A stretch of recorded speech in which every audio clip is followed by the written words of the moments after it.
Aïe, aïe, aïe. Ami du café, ami de la police, ami de Margaret Thatcher, et, et j'allais dire de Pinochet. Non, quand même pas. Bonjour, bonjour à tous. On va être avec Aude Guéguin et Pierre Sauvêtre, qui sont deux des quatre auteurs de ce livre. On a déjà un raid. Oh là là, va falloir que j'explique aux invités. Bonjour Pierre, Pierre Bonjour Sauvêtre. David. Bonjour Aude Guéguin. Je suis ravi que vous soyez au poste. Votre bouquin, donc vous êtes quatre. Il y a aussi Pierre Dardot et Christian Laval avoir écrit ce livre. C'est un des bouquins les plus puissants que j'ai lus ces derniers mois, ces dernières années. Donc je le remontre. Je l'ai déjà montré 10 fois aux gens qui nous suivent ici au poste. Si je voulais faire mon Guillaume Durand, j'irais, ça se lit comme un polar. Enfin, quand même pas, quand même pas. Non, parce qu'au début, je suis un peu peur. Alors évidemment, la question de la peur, ça démarre par votre titre, le choix de la guerre civile. Et voilà, c'est le choix de la guerre civile. Bon, une autre histoire du néolibéralisme, c'est-à-dire qu'il faut dire tout de suite que ce n'est pas notre choix, ce n'est pas une ligne qu'on défend. C'est au contraire une généalogie, une entreprise de généalogie du néolibéralisme comme projet d'abord et puis ensuite comme pratique gouvernementale et politique, avec effectivement cette hypothèse qui prend un peu au fond le contre-pied d'une autre hypothèse foucaldienne aussi en termes de gouvernementalité, c'est-à-dire de conduite des conduites, de conduite par le milieu, par des dispositifs, de mettre l'accent sur une autre hypothèse foucaldienne que Foucault avait développée dans la société punitive, et qui est l'idée que le pouvoir s'exerce par la guerre civile, que la guerre civile, loin d'être une espèce de monstruosité politique, quelque chose comme un retour à l'état de nature, est au contraire une modalité essentielle du pouvoir politique et jusqu'au gouvernement. La guerre civile, hein, c'est une manière d'exercer le pouvoir politique. Donc, c'est ça qui est très important, c'est-à-dire ce dont on parle, c'est de la politique telle qu'elle est exercée aujourd'hui dans les pays contemporains et en particulier dans les gouvernements, mais il y en a beaucoup qui exercent le pouvoir de façon néolibérale avec des objectifs de maintien, on va dire, du marché et de développement du marché économique capitaliste. Euh, et ensuite, pour préciser un peu les choses, on essaye disons, du coup, de se distinguer et de déplacer un peu le concept de guerre civile tel qu'il est entendu habituellement. Donc C'est ça. ça, c'est extrêmement important, c'est-à-dire que la guerre civile, c'est l'idée d'un affrontement entre deux camps de la population dans un pays. Et ce n'est pas ça, nous, qu'on entend par guerre civile. On entend par guerre civile le fait que, encore une fois, c'est plutôt quelque chose qui vient du pouvoir politique, qui vient des gouvernements. Et c'est une guerre parce que il y a l'usage des outils et des techniques de la guerre qui sont utilisés dans le cadre des affrontements entre le gouvernement et les populations.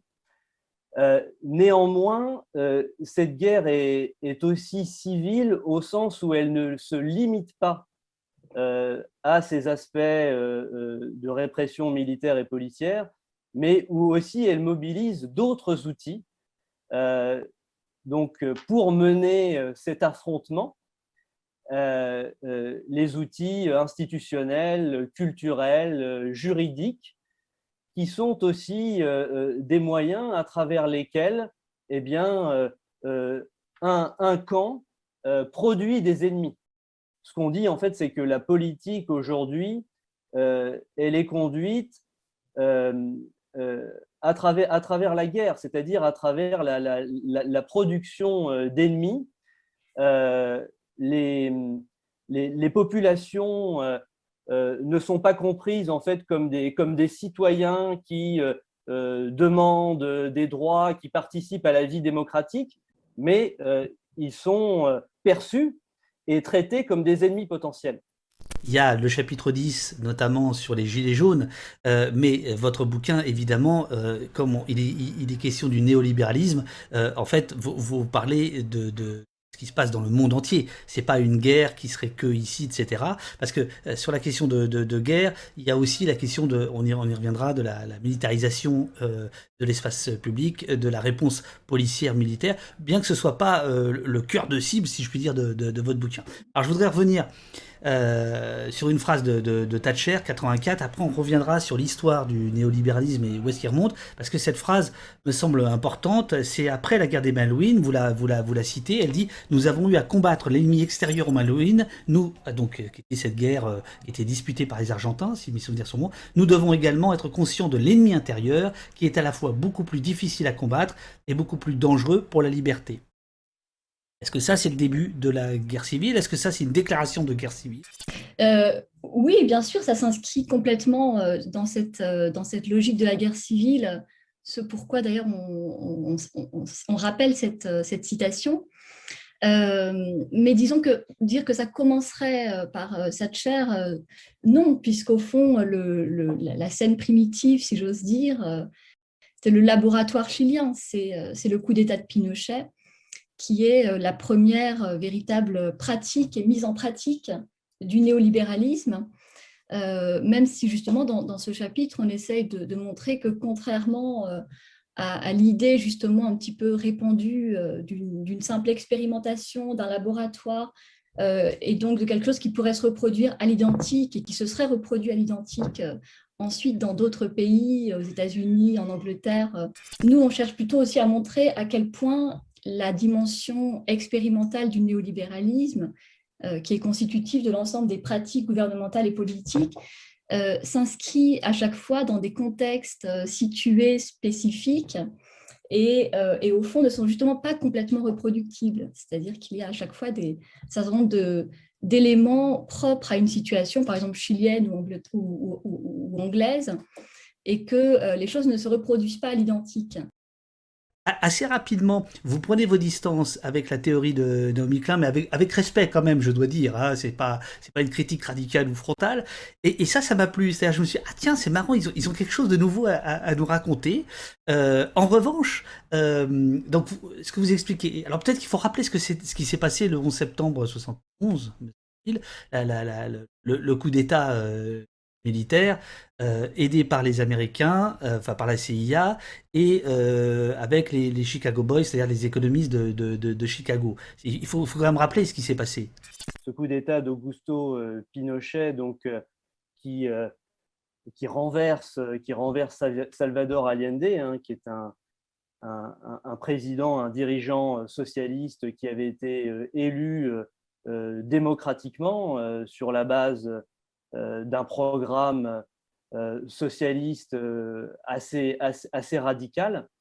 Et ce qu'on analyse en particulier dans le livre, c'est que en réalité, les néolibéraux ont eu, sous l'influence en particulier de Hayek, à cœur de mettre en place une constitution progressivement au Chili. Donc, si vous voulez, c'est pas simplement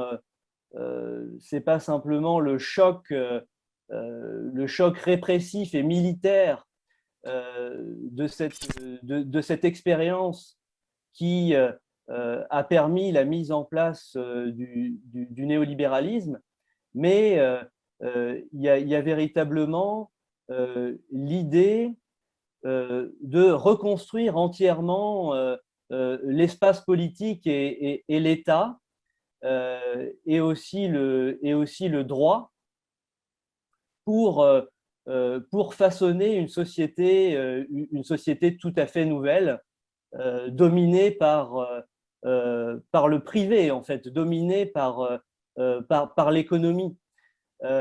Donc, si vous voulez, le Chili n'est pas à prendre simplement, c'est souvent l'image qu'on en a, voilà, comme une dictature à travers laquelle voilà, il y a des méthodes violentes de répression. C'est bien entendu le cas, mais il y avait cette spécificité tout à fait nouvelle à travers les Chicago Boys. Mais ce qu'on met en avant justement, c'est que en fait le rôle donc d'un autre, parce que les Chicago Boys c'est plutôt Friedman, le rôle d'un autre intellectuel majeur du néolibéralisme, peut-être le plus important, qui est Friedrich Hayek, a abouti en fait à disons cette construction très particulière qui vise à mettre le droit privé et le pouvoir économique au commandement de l'organisation politique. Donc c'est en ça que l'expérience chilienne est particulière, quoi. C'est non seulement évidemment c'est un moment de répression évidemment très fort au XXe siècle, mais il y a cette nouveauté de la mise en place d'un gouvernement néolibéral où finalement l'État va mener une politique forte à partir d'un commandement économique. Parce que là, vous avez lancé des noms. Alors, il y en a un, je ne sais pas comment ça se prononce, c'est Ludwig von Mises. Oui.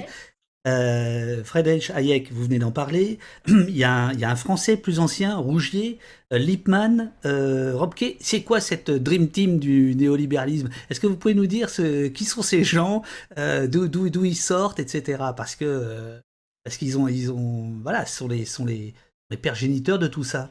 D'où ils sortent? C'est une question très intéressante, d'où ils sortent. Ah non, mais Aude, ici, on n'est pas chez les cons. Hein. Ici, on n'est pas chez les cons. Hein. Les questions sont très intéressantes. On était au courant. Votre question est très importante. C'est au fond, à la fois d'où ils viennent, mais aussi qu'est-ce qu'ils représentent, en fait, ces intellectuels et quel est leur projet. Alors, d'où ils viennent sociologiquement, c'est assez variable. Enfin, c'est quand même un élément commun entre tous, c'est que ce sont des intellectuels qui sont tous... qui s'inscrivent tous dans des milieux conservateurs, en tout cas qui sont tous liés au conservatisme. Ce qui est très important, c'est de comprendre qu'au fond, effectivement, le projet est assez ancien. Enfin, disons que le projet remonte aux années 30, aux années 20, et qu'il prend véritablement forme et forme collective, devient justement un projet collectif en 1938, au moment du colloque Lippmann, hein, du nom de Walter Lippmann, qui est donc un théoricien américain.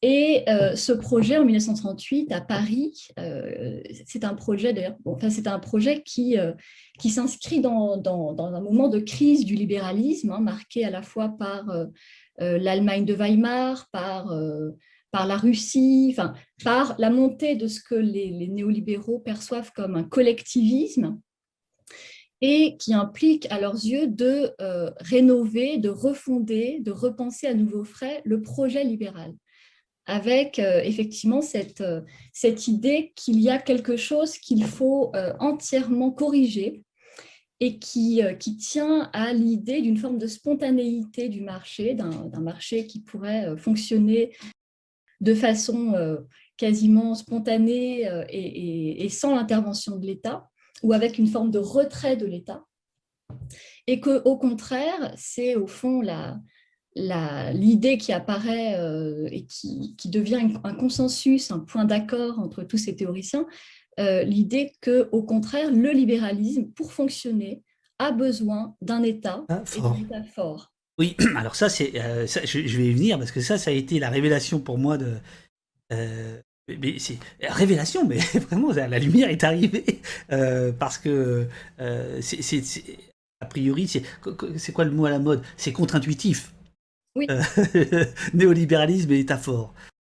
Alors il y a quand même dans votre livre, il y a un détail qui pourrait faire le miel des complotistes. C'est une réunion en novembre 1981 au Mont Pèlerin. Alors quoi le Mont Pèlerin, et où il y a tout un tas de néolibéraux, et dont certains, enfin, qui se félicitent du nouvel ordre chilien instauré par Pinochet, et l'un d'eux a cette phrase: la démocratie est une menace potentielle pour la liberté et la civilisation. Oui, je voulais juste, avant d'en venir en Mont Pèlerin, revenir un tout petit peu en arrière. Justement, donc il y a ce colloque Lippmann qui est effectivement considéré comme l'acte fondateur du néolibéralisme. Et ce qui est très important, c'est le contexte, qui explique aussi le rapport à l'État. C'est-à-dire que le néolibéralisme donc, déplace en fait le libéralisme à travers le fait que l'État est un moyen qui est accepté pour développer le marché et d'une certaine manière le garantir.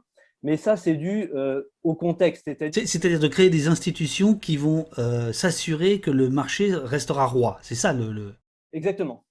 Dans ce contexte-là, ce qui est nouveau dans les années 20 et 30 et qui explique beaucoup de choses, c'est le socialisme, c'est la présence du socialisme sur la scène internationale. C'est-à-dire que, pour le dire assez rapidement, le libéralisme, justement, était roi au XIXe siècle, et au début du XXe siècle, on voit arriver des nouveaux partis ouvriers, des partis socialistes qui commencent à remporter des gouvernements, en particulier en Allemagne ou en Autriche, qui sont justement les pays dans lesquels le mouvement néolibéral, le mouvement intellectuel néolibéral s'est développé. Et donc, que font les socialistes? Justement, ils se servent du gouvernement pour réguler le marché, pour mettre en place un certain nombre de mesures sociales qui limitent le capitalisme. Et donc, les néolibéraux, finalement, la réflexion qu'ils se font, c'est on ne peut pas laisser l'État, on ne peut pas laisser le gouvernement aux mains des socialistes. Et donc, l'idée libérale classique selon laquelle l'État ne peut plus intervenir est une idée qui doit être remise en cause. Donc, pour comprendre le néolibéralisme, il faut vraiment comprendre ce champ d'adversité, c'est-à-dire le fait qu'il se construit dans un contexte où il y a une rivalité, une tension, une lutte entre libéralisme et socialisme. Et donc, d'emblée, les choses sont très claires, c'est-à-dire que les néolibéraux, quand ils commencent à réfléchir à cette nouvelle stratégie libérale, leur objectif, c'est de vaincre le socialisme. Vous employez le terme civilisation, et ça aussi, c'est quelque chose qui apparaît beaucoup dans votre livre, c'est qu'en réalité, c'est un ordre civilisationnel qui se met en place. Hein. Il est question de faire valoir des traditions, une façon très conservatrice de voir les choses. Là, encore une fois, c'est culturel autant que social et économique, le néolibéralisme. Il est très intéressant de s'interroger sur ce que, justement, l'ensemble de ces auteurs au colloque Lippmann appellent civilisation. Quand en chœur, ils entonnent tous qu'au fond, la civilisation est en danger en raison du socialisme dans l'ensemble des expérimentations socialistes. Et quand on y regarde de plus près, et bien effectivement, comme vous le dites très bien, ce qu'ils appellent civilisation, c'est quelque chose qui pour eux va de pair non seulement avec la religion, avec la famille, mais donc avec une dimension vraiment culturelle, mais va aussi de pair et s'identifie, comme Hayek ou Mises le disent très clairement, pour eux, la civilisation, c'est le capitalisme. C'est-à-dire que c'est le capitalisme qui assure la civilisation, ce qui en fait, quand on creuse un peu, et c'est ce qu'on a essayé de faire assez rapidement, mais on pourrait aller sans doute beaucoup plus loin, va jusqu'à, au fond, une pensée qui se révèle une pensée, d'une certaine manière, raciste, c'est-à-dire vraiment cette idée que l'ensemble des civilisations non occidentales ne participent pas de la civilisation et sont restés à l'état de sorte de sauvages, de barbares, précisément parce qu'ils ne sont pas rentrés dans le jeu de la concurrence et du marché. Est-ce que vous voulez parler du Mont Pèlerin ou j'ai tort de m'intéresser à cette histoire-là ?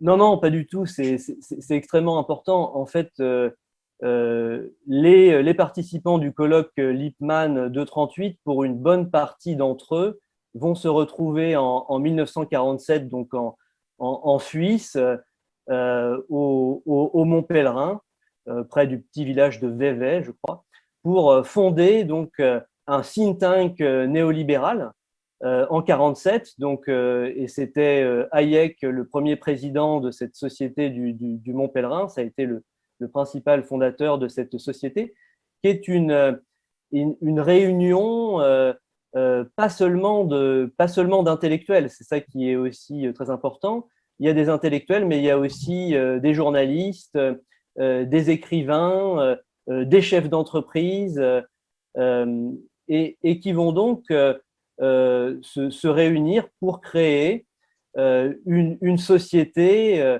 destinée à influencer les dirigeants politiques en vue de mettre en place les principes du néolibéralisme. Ce que veulent faire les néolibéraux, c'est mettre en place un ordre politique du marché, c'est-à-dire une société en fait dont le marché est le socle. C'est-à-dire que pour eux, la société ne peut fonctionner qu'à partir d'un marché capitaliste avec des entreprises en concurrence les unes avec les autres. Ça, c'est la base de la stabilité économique et institutionnelle. Et donc, d'emblée, il y a cette idée-là, et c'est pour ça que d'emblée, et on ne l'a pas exactement dit depuis le début, d'emblée, il y a une critique très forte de la démocratie. Il y a, comme on le dit dans le livre, une démophobie néolibérale. Ah, non, mais Pierre, c'est juste après ça.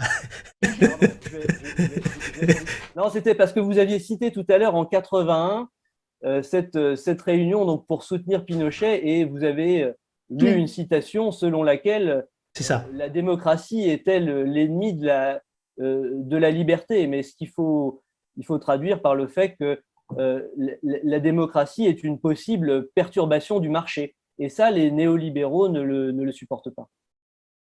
Mais pour comprendre cet antidémocratisme néolibéral, il faut au fond distinguer deux significations de la démocratie, je crois.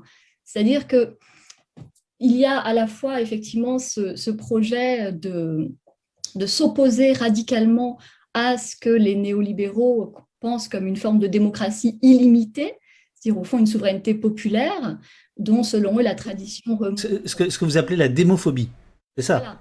La démophobie, c'est justement la catégorie qu'on a finalement construite pour nommer cette dimension antidémocratique du néolibéralisme, et ce de façon intrinsèque et non pas accidentelle ou accessoire. Il y a deux fronts, il y a deux cibles dans le néolibéralisme à cet égard. Il y a d'une part cette forme radicale, ou en tout cas cette forme, pour nous en tous les cas, que l'on défend, radicale effectivement de la démocratie, une forme de souveraineté populaire, où la délibération politique n'est pas le fait d'experts ou d'élus ou de représentants, mais le fait de tous. Mais il y a également une autre cible, et ça, je crois que c'est au fond quelque chose qui apparaît de plus en plus nettement depuis ces dernières décennies, peut-être même ces dernières années, c'est qu'au fond, la pratique néolibérale a aussi eu pour effet de vider complètement de sa substance une forme plus modérée de démocratie, qui est la démocratie représentative et la démocratie, au fond, dans sa forme libérale elle-même. On le voit, hein, ça c'est des sujets que vous connaissez très bien, je veux dire, on le voit à travers aujourd'hui toutes ces lois visant à, au fond, surveiller la liberté de la presse, à empêcher de manifester. Enfin, oui, c'est ce que... lois qui finalement, là s'attaquent même pas simplement à des formes radicales de démocratie, mais à la démocratie représentative elle-même. Donc, la forme... C'est pourquoi, Aude, je vous disais que vraiment, je pensais très fort à votre livre hier et avant-hier, quand on suivait en direct ici les débats à l'Assemblée sur la loi renseignement et terrorisme. C'est que votre livre était le sous-texte de ce qu'on était en train de voir, si vous voulez. Il y a un petit bruit de camion, mais ça n'a pas duré longtemps. Vous parliez du côté retors du néolibéralisme, c'est-à-dire qu'il se met quand même du côté de la liberté, constamment. Alors, par exemple, là je remonte, page 13, un exemple tout bête, mais qui est très parlant, c'est Trump. Vous écrivez que la plus grande réussite des républicains dans les élections de Trump était d'identifier Trump à la liberté, deux points ouvrez les guillemets, la liberté de résister au protocole anti-Covid, de baisser les impôts des riches, d'élargir le pouvoir et les droits des entreprises, de tenter de détruire ce qui demeure d'un État réglementaire et social. C'est l'attachement à cette liberté, entre guillemets liberté, qui fait le Trumpisme au-delà de la personne de Trump, et c'est lui qui permet d'envisager un Trumpisme sans Trump. Donc cette idée quand même de toujours mettre en avant, mais nous, les néolibéraux, nous sommes les amis de la liberté, les autres sont les ennemis de la liberté, alors qu'en réalité, ce qu'on comprend à travers votre bouquin, c'est que depuis des décennies, tout est fait pour que le droit privé prime sur le droit social, quoi, sur le collectif, pour aller vite. Par rapport à la démocratie, je crois que toujours la question des concepts, des catégories, on peut définir de différentes façons la liberté. Et de fait, oui, et les néolibéraux sont des défenseurs de la liberté. Mais attention, il faut bien comprendre de quelle liberté ils parlent, de quelle liberté ils ne parlent pas, ou en tout cas quelle liberté ils refusent. La liberté qu'ils promeuvent est une liberté strictement économique. C'est une liberté d'entreprendre et de consommer.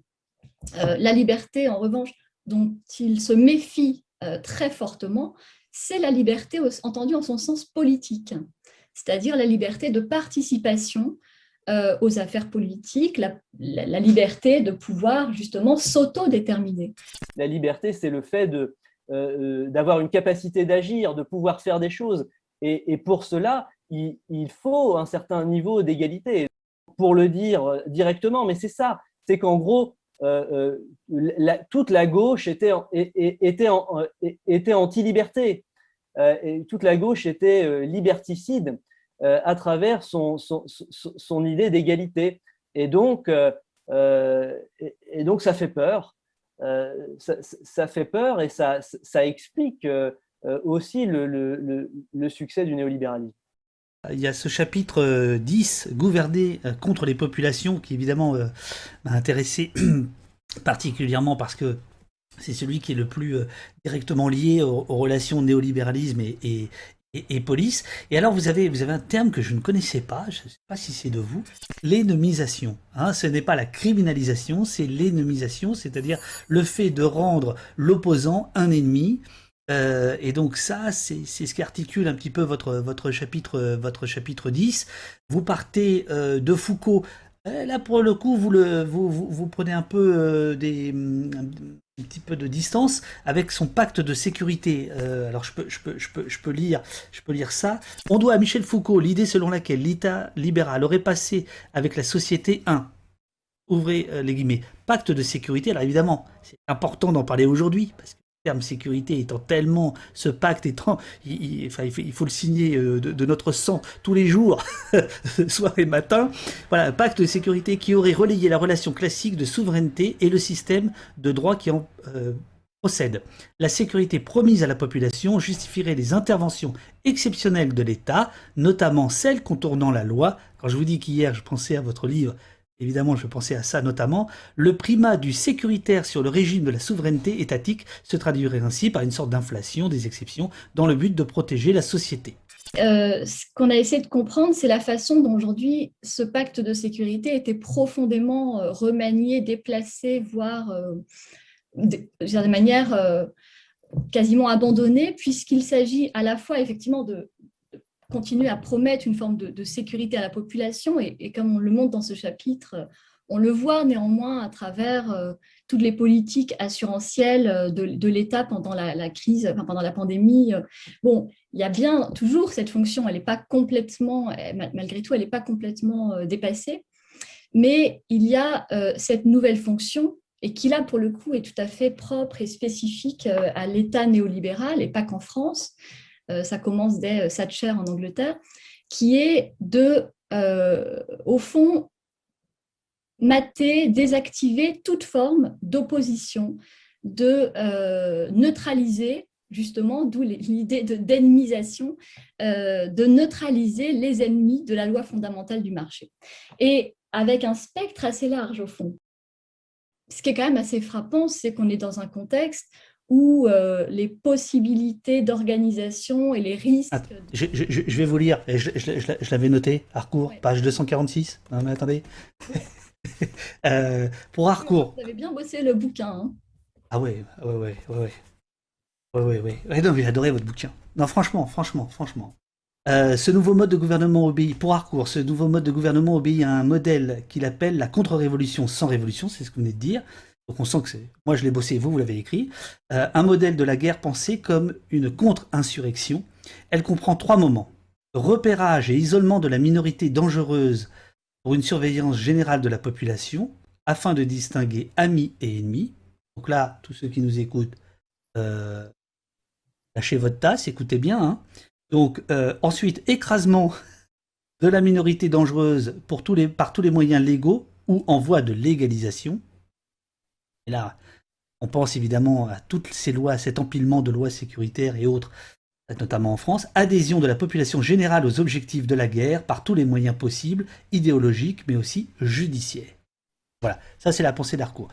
Ce qui est très intéressant dans ce travail de Harcourt, c'est précisément de faire cette généalogie des transformations et de la fonction de la police et de sa militarisation. Bon, donc, effectivement, il y a bien cette idée qui a été, cette pratique qui a été expérimentée d'abord par l'armée française dans les guerres, en Algérie ou en Indochine, et que vous avez très bien rappelé, et qui aujourd'hui est transférée, reprise, non seulement en France, mais aux États-Unis ou en Angleterre, et qui consiste à, justement, là, pour le coup, ce qu'il y a de nouveau, c'est les nouvelles technologies. Et on voit bien d'ailleurs dans la loi sécurité globale, bon, c'est pas simplement interdire aux journalistes ou à quiconque de filmer, de photographier la violence policière. C'est également l'introduction des drones, par exemple. Bon. Donc, il y a toute cette technicisation aussi de la police qui a pour fonction de réprimer, mais aussi de surveiller, d'anticiper. Je crois que c'est en janvier, hein, vous connaissez ça mieux que moi, mais c'est en janvier donc, est passée la loi qui permet d'étendre très largement le spectre du fichage de la population. Oui, absolument, absolument. C'est un décret. En intégrant au fond tout ce qui est de l'ordre des opinions politiques, de participation à des manifestations, des syndicats, etc. Bon, on voit très bien qu'on est dans cette logique d'ennemisation, c'est-à-dire de repérage des potentiels opposants ou des potentiels ennemis de la loi fondamentale du marché. Et la loi fondamentale du marché, bon, c'est évidemment ce qui aujourd'hui est aux commandes pour l'ensemble des réformes, que ce soit, même si ça a été un peu là mis de côté, mais enfin ça risque de revenir à un moment donné sur la scène, la retraite, que ce soit la réforme de l'université. Bon, donc cette ennemisation, pourquoi parler de ça? Parce qu'au fond, c'est ce qui peut être effectivement ce qui permet de comprendre ce qui apparaît un petit peu délirant, quoi, ce caractère extrêmement répressif de manifestations quand même très globalement aujourd'hui en France, pacifistes et non armées. Donc, c'est ce que voilà, je crois que c'est dans ce chapitre-là. J'espère que je me trompe pas là, parce que je n'ai pas noté, mais vous expliquez que la police est plus que jamais équipée, alors que les risques de renversement de l'État par la force sont de plus en plus petits, quoi, en réalité. Et qu'il y a donc là une contradiction. L'ennemisation, effectivement, c'est très important.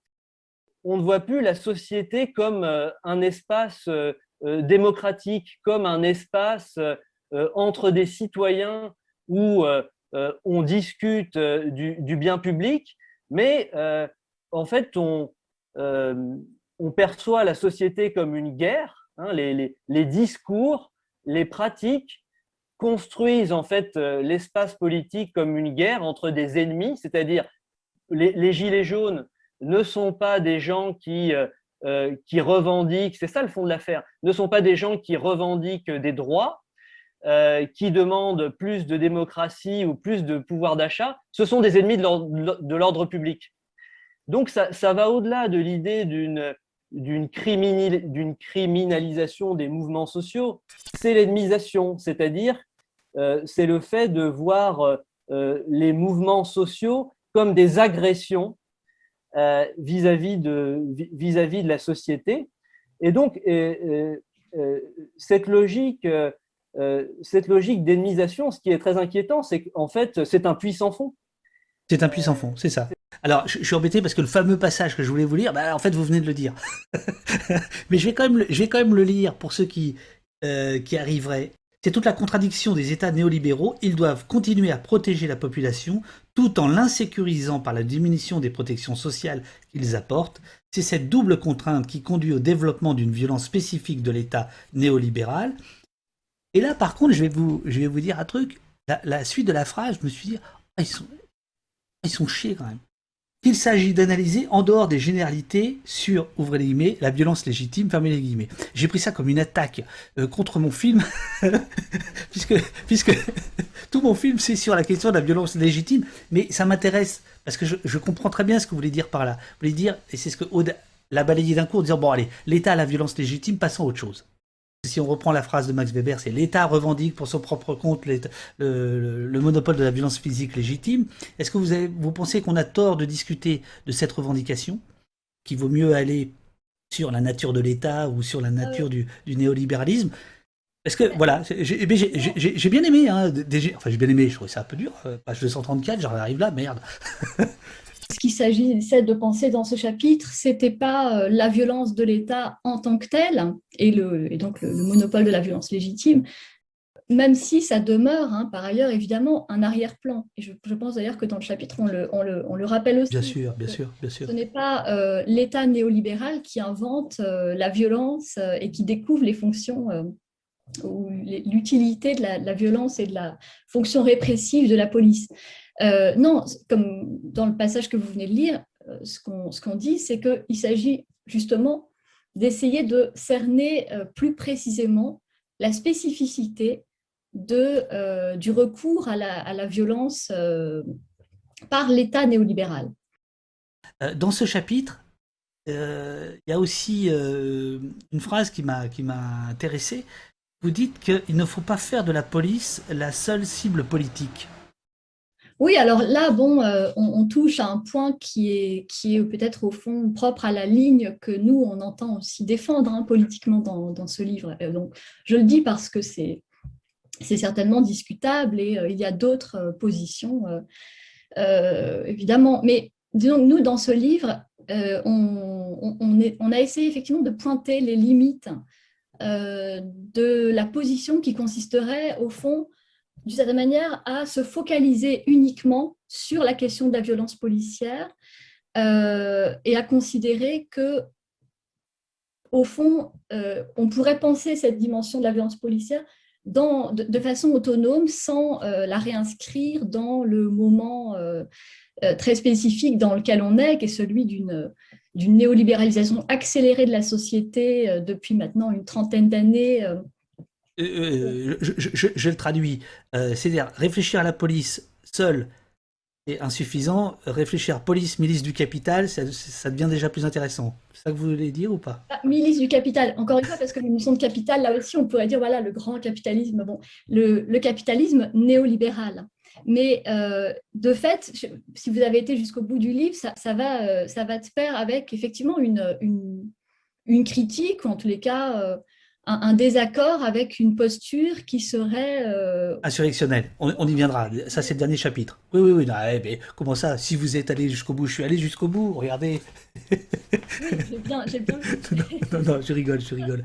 Dans le chapitre 10, à propos de Thatcher et de l'Angleterre, parce que dans la généalogie des pratiques de répression du néolibéralisme, c'est un moment important où on parle de la répression par Thatcher de la grève des mineurs de 1984 en Angleterre et aussi des répressions des émeutes urbaines dans les quartiers des grandes villes anglaises à ce moment-là, et où on explique que ça a été un moment fondateur des pratiques de répression policière par le néolibéralisme, à travers ce fait que effectivement il y a une démophobie néolibérale, donc finalement on ne supporte pas que les mobilisations sociales, les syndicats ou des mobilisations de minorités viennent perturber le jeu du marché, viennent demander de la justice sociale, avoir des revendications économiques, etc. Donc, toutes ces manifestations sont réprimées très durement, sans plus de forme de compréhension. Le gouvernement de Thatcher ne cherche absolument pas à les comprendre. Et c'est là que finalement se mettent en place des nouvelles pratiques policières à travers le fait que notamment le commandement de la police est centralisé, dépend plus directement du gouvernement, à travers des nouvelles technologies de surveillance, à travers un équipement de la police aussi en termes d'armement plus développé qu'il ne l'était auparavant. Donc, tout ça pour dire que finalement, ça vient des gouvernements néolibéraux, finalement ce renforcement de la police et cette militarisation. Et donc, le point qu'on essaye de faire dans le livre sur cette question, c'est de voir effectivement la question policière comme une composante très importante, en fait, assez centrale de la logique politique du néolibéralisme. Et donc, voilà, l'idée qu'il y a sous-jacente, c'est finalement dans la critique qu'on peut faire de la police, de la resituer dans une critique politique d'ensemble et, si vous voulez, de ne pas se limiter à la critique de l'institution policière en tant que telle et des flics, pour le dire très directement. D'une certaine manière, la police est instrumentalisée aussi par les gouvernements néolibéraux. Et donc, voilà, il faut que les mouvements, si vous voulez, de critique de la police, à la fois élargissent leur cadre et peut-être s'allient à d'autres mouvements pour réclamer une autre politique. Je voudrais juste, quand même très rapidement, vraiment à marche forcée, faire deux retours en arrière. L'un sur ce que j'ai dit tout à l'heure, ce que vous répétez à plusieurs moments dans le bouquin, le néolibéralisme n'est pas un fascisme historique. Il ne veut pas dire que ce n'est pas un fascisme, mais en tout cas, ça n'est pas l'Allemagne de 33, quoi, voilà, en gros. Et je vais juste vous lire un passage, page 95. La différence, dites-vous, entre le libéralisme et le fascisme ne tient pas au recours nécessaire à la violence d'État, on peut passer des policiers à ça, mais à la stratégie pour conserver le pouvoir à long terme. Alors que le fascisme fait de la violence le moyen essentiel et permanent de son maintien au pouvoir, alors Miss, à chaque fois j'oublie, je ne sais pas comment on dit, estime que cette stratégie est vouée à l'échec à long terme. Voilà pourquoi moi j'ai vraiment aimé votre bouquin, parce que je trouve qu'il vient nous chatouiller, quoi, si je puis dire. Il vient un petit peu bousculer des certitudes qu'on peut avoir de ce côté-là de la barricade. Aude, je vous écoute. Disons que notre position, c'est effectivement de refuser l'assimilation comme telle du néolibéralisme dans sa forme autoritaire au fascisme, en disant ou en soulignant qu'au fond, le néolibéralisme est intrinsèquement, que le néolibéralisme est intrinsèquement autoritaire, mais que cet autoritarisme néolibéral n'est ni à penser en termes de régime politique, c'est-à-dire il y a différents régimes politiques qui peuvent fonctionner. Il y a une plasticité du néolibéralisme qui peut s'accommoder de différents types de régimes politiques. Et par ailleurs, ce n'est pas non plus cet autoritarisme néolibéral, donc ce que nous on rattache à la démophobie, à cet effort fait pour corseter les sociétés dans un ordre du marché. Eh bien, cet autoritarisme, on ne peut pas non plus le réduire ou l'assimiler plutôt au fascisme. Nous ne nous opposons pas du tout à l'idée selon laquelle, en revanche, la logique autoritaire du néolibéralisme et le recours de plus en plus intensif à la police, à la violence policière et à des lois qui visent à limiter les libertés individuelles et les droits, au fond, civiques, ne serait pas un instrument qui, finalement, lui-même ouvre à la possibilité du fascisme. C'est-à-dire qu'il est bien évident que les transformations qui ont été celles du néolibéralisme dans les dernières années sont un terreau qui permet également d'être finalement, de construire une nouvelle forme de fascisme. Ce qui définit le fascisme historique, c'est, du moins si on se fie à ces théoriciens qui étaient aussi par exemple à Mussolini ou Gentile, c'est cette idée de l'État comme d'un absolu, d'un État total, au service duquel, ou en tout cas auquel est subordonnée la population, les individus et l'économie elle-même. Bon. J'accélère parce que je voudrais vraiment donner la parole au chat. Il y a beaucoup de retours absolument passionnants. Dans le dernier chapitre, vous parlez, donc qui est celui qui est un petit peu celui de l'ouverture. Alors, vous revenez notamment sur les gauches gouvernementales, dont vous dites qu'elles ont simplement failli. Elles se sont strictement refusées à répondre à la guerre néolibérale. Non seulement elles n'y ont pas répondu, mais elles l'ont au contraire appuyé. Et vous dites, instruits par le passé, nous ne pouvons que nourrir les plus grands doutes sur ce dont sont encore capables les vieilles formes politiques, du parti démocrate centriste entre guillemets de Joe Biden à la social-démocratie européenne progressiste entre guillemets. Ça veut dire quoi, ça? Révolution? C'est quand même le titre de la conclusion, la révolution contre la guerre civile. On doit reconstruire quelque chose et comme vous le suggériez là en disant alors c'est quoi, c'est la révolution. Je crois que même si effectivement voilà le livre est pas sur la construction d'une alternative, hein, non, bien sûr. Ce qu'on croit quand même, c'est que ça viendra du peuple, si vous voulez, pour le dire très simplement. Il va falloir. Vous prenez l'autogouvernement. C'est quoi l'autogouvernement? L'autogouvernement, alors bon, là, c'est l'idée, si vous voulez, si on veut vraiment rentrer dans la question des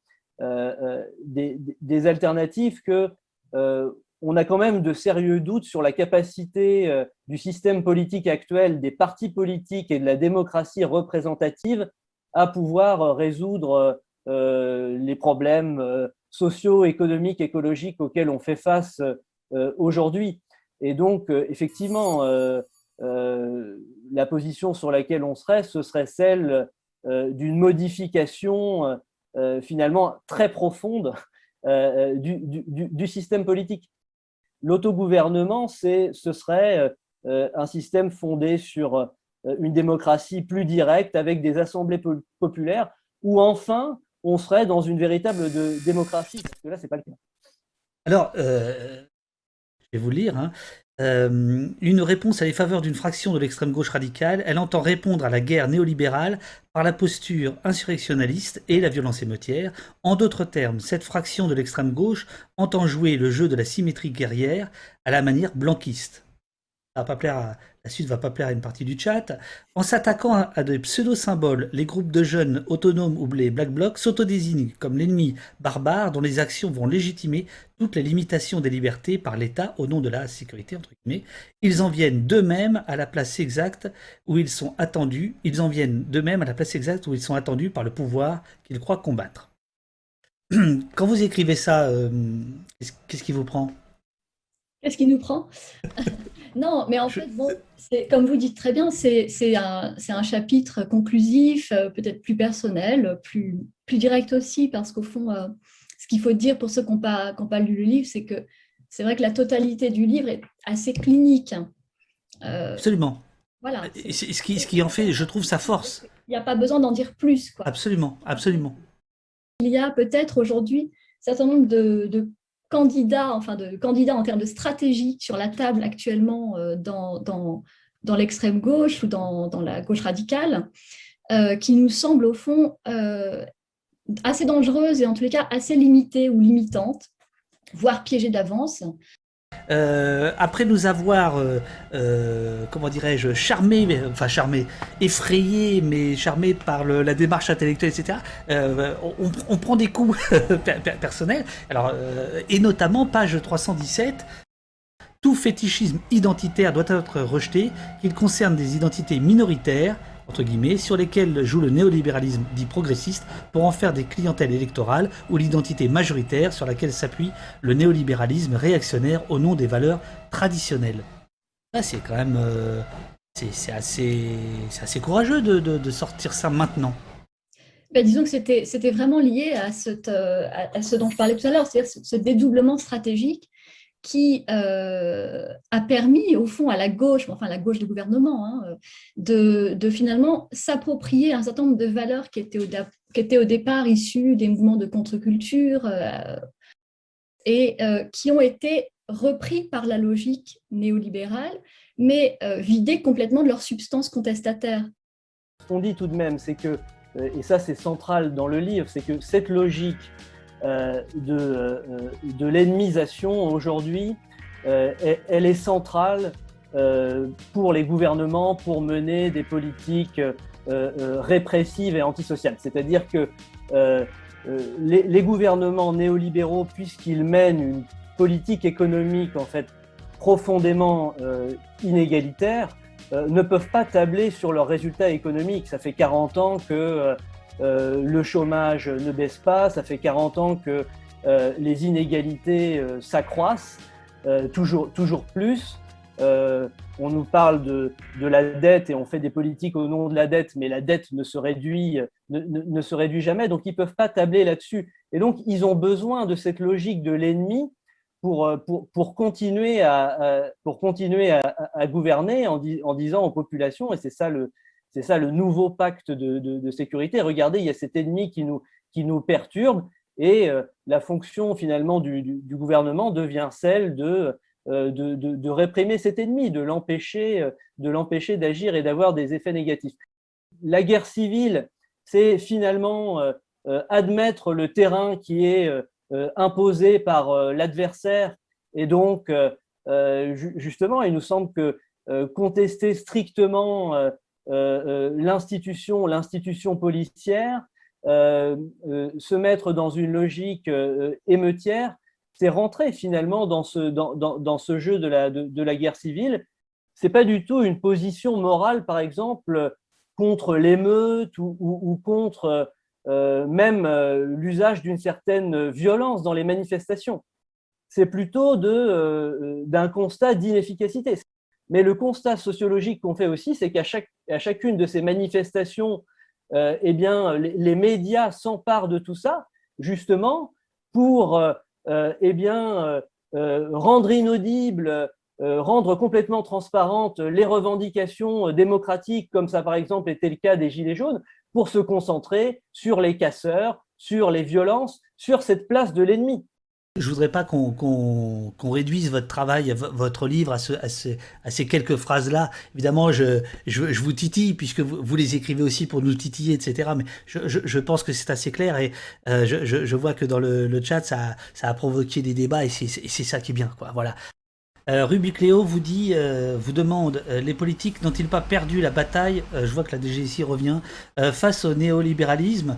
Les grosses entreprises du CAC 40, par exemple, ce sont elles qui font la pluie et le beau temps. Est-ce que vous êtes d'accord avec ça? Ce serait considéré qu'il y a une bataille et justement, ce qu'on a essayé de montrer dans ce livre, c'est que ce n'est pas une bataille, c'est-à-dire que c'est pas une bataille entre l'économie et la politique, c'est une organisation politique qui se donne pour projet d'assurer, de garantir l'ordre du marché. Donc, je pense que la bataille est au fond est gagnée d'avance. Ouais. C'est la fonction même de l'État et de la politique et des traités internationaux que d'assurer cette concurrence, cet ordre de la concurrence à l'échelle nationale et internationale. Eric vous dit vous misez sur l'éveil citoyen contre la dérive de l'insurrection. En gros, les ateliers constituants semblent la seule alternative à la guerre civile, mais comment rendre les travaux effectifs ensuite si le pouvoir n'en veut pas et interdit la diffusion des alternatives et des idées par la force? La bonne volonté fonctionne avec des personnes de bonne volonté? Non? Point d'interrogation. Oui, c'est une question très intéressante parce que c'est vrai que si on regarde justement du côté de nous, ce qui nous intéresse, qui sont les processus instituants et non pas destituants, processus instituants qu'on peut repérer aussi bien dans le mouvement des Gilets jaunes que dans les ZAD, par exemple, pour ne prendre que l'exemple de la France, effectivement, on voit que l'État veille à un moment donné à limiter la possibilité que ça s'étende ou à limiter la possibilité même de ces processus d'institution. Veuve Chicot vous demande, est-ce que l'idéal du néolibéralisme, c'est la Chine? Je ne crois pas en fait que la Chine finalement soit exactement l'avenir du néolibéralisme. C'est plus complexe que ça parce que en fait le néolibéralisme a besoin de cette diversité de manière à présenter de fausses oppositions, de nous faire croire que la contradiction politique et l'opposition se situent entre des régimes plus ou moins autoritaires, alors que la véritable opposition, elle se situe entre le néolibéralisme, avec l'ensemble des formes politiques dont je viens de parler, et puis un mouvement qui serait réellement démocratique et socialiste, en fait. Eh bien, en fait, ce que je comprends, c'est qu'on est tous en quête de solutions. C'est-à-dire que là, je vois quand même qu'il y a un désarroi. Et qu'est-ce qu'on peut faire là, collectivement, par rapport à ce désarroi? Alors, on peut écrire des livres, on peut les lire, on peut être dans le chat, on peut faire des missions, mais au-delà de ça, au-delà de ce qu'on est en train de faire. Il y a d'autres formes de mobilisation donc, que nous, on considère comme très intéressantes. On a travaillé, moi je travaille un peu là-dessus, et Christian Laval et Pierre Dardot aussi, sur les communs, le communalisme. Ça rejoint votre remarque sur la commune de tout à l'heure, qu'on n'a pas véritablement traité.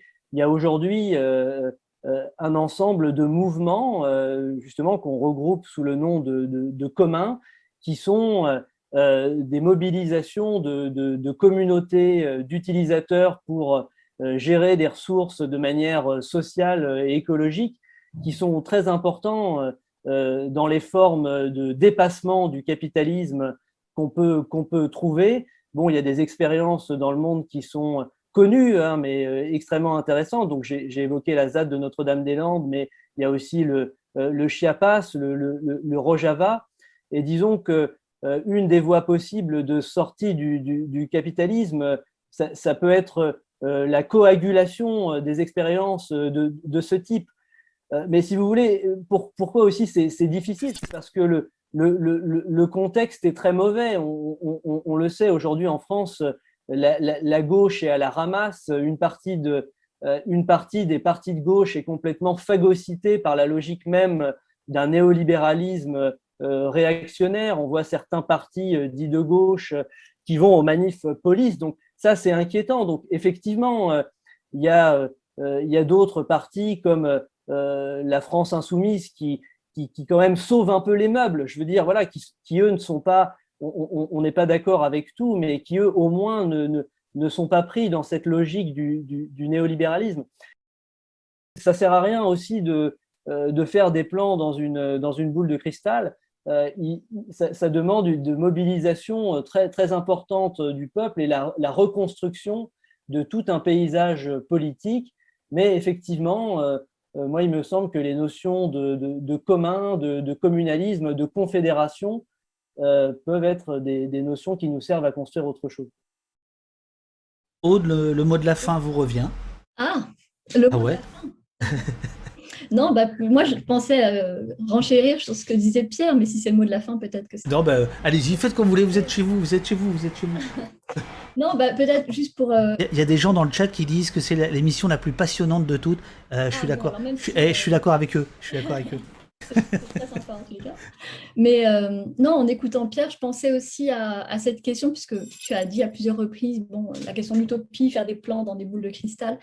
Je pensais aux travaux d'un sociologue américain qui est mort il y a 2 ans, Eric Olin Wright, qui était un sociologue marxiste et qui, à la fin de sa vie, a entrepris toute une recherche sur ce qu'il a appelé les utopies réelles, et qui, en fait, était un projet pour, justement, au fond, essayer de fonder de manière empirique, de réfléchir de manière empirique aux possibilités révolutionnaires aujourd'hui, aux possibilités de sortie du capitalisme et donc d'accès à une forme de socialisme, et de le faire à partir d'une réflexion aussi, d'une révision du concept de révolution. Et je crois que peut-être c'est un peu autour de ça que tournent nos échanges là, de la fin.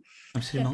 Révolution, là aussi, comme pour la notion de démocratie, il y a différentes significations. Je crois que pour la notion de révolution, il faut en tous les cas peut-être distinguer, c'est ce que propose Eric Olin Wright, un sens qui serait un sens justement de forme de grand soir, quoi, le mythe du grand soir, un mouvement qui permettrait comme ça, par la violence, ou de renverser un état de choses. Et Eric Olin Wright montre que c'est peut-être pas le plus intéressant. C'est-à-dire que lui propose de se concentrer davantage sur ce qu'il appelle justement les utopies réelles, à partir d'un modèle qu'il qualifie d'interstitiel, c'est-à-dire au fond considérer qu'il y a déjà à l'œuvre aujourd'hui un peu partout des expérimentations qui relèvent de la logique socialiste et qui peuvent aller au fond d'expérimentations comme les ZAD, à des expérimentations plus modestes comme celle de l'ESS, enfin, je veux dire l'économie sociale et solidaire. Et moi, je trouve que c'est intéressant comme perspective. C'est au fond, plutôt que de se dire, qu'est-ce qu'il faut faire, de regarder déjà ce qui se fait et d'essayer de voir comment tout ça peut, comme le disait Pierre, faire coalition, peut faire boule de neige. Je pense que c'est la seule, pour moi en tout cas, c'est la seule chose qui permette de ne pas sombrer dans un pessimisme radical, de tabler sur les expérimentations réelles, les possibilités réelles et les luttes contemporaines en tant qu'elles inventent de nouvelles pratiques et de nouvelles formes de fonctionnement. Merci beaucoup, Aude. Je vous remercie infiniment tous les deux. Pour tout vous dire, j'avais la pétoche. Je me suis dit, un tel bouquin, il faut être à la hauteur, quoi. Et alors, comme on s'est mangé pendant 2 jours du Darmanin, du Ciotti, c'était quand même pas évident de passer voilà, comme le dit dans le chat, voilà. Je redonne les références, le choix de la guerre civile, une autre histoire. Alors, le sous-titre, par contre, bon, bref. Une autre histoire du libéralisme, du néolibéralisme. Pierre Dardot, Christian Laval, et vous deux, Aude Guéguin et Pierre Sauvêtre, c'est chez Lux. Il y aura sur le Discord de l'émission toutes les références et tout ça, comme d'habitude. Je vous remercie infiniment tous les deux. J'espère qu'on se reverra un jour ou l'autre. Voilà. En présentiel. En présentiel, c'est ça. Et en présidentiel. J'espère aussi. Tant qu'à faire. Voilà. Un grand merci à vous aussi et à tous ceux qui ont participé au chat. Il y avait du monde. Ce matin, il y avait beaucoup de monde. Voilà. Et merci à votre attaché de presse, Antoine Bertrand, qui est un mec comme ça. Voilà. Je le dis comme ça. Voilà. Merci beaucoup. Merci beaucoup à vous deux. J'ai toujours du mal à dire au revoir. Il paraît que je suis trop brutal. Article 12 de la Déclaration des droits de l'homme de 1789. La garantie des droits de l'homme et du citoyen nécessite une force publique. Cette force est donc instituée pour l'avantage de tous et non pour l'utilité particulière de ceux auxquels elle est confiée. Et elle a ajouté dans le film « Ah, ils étaient forts, nos révolutionnaires ». Voilà. Chers amis, bye bye.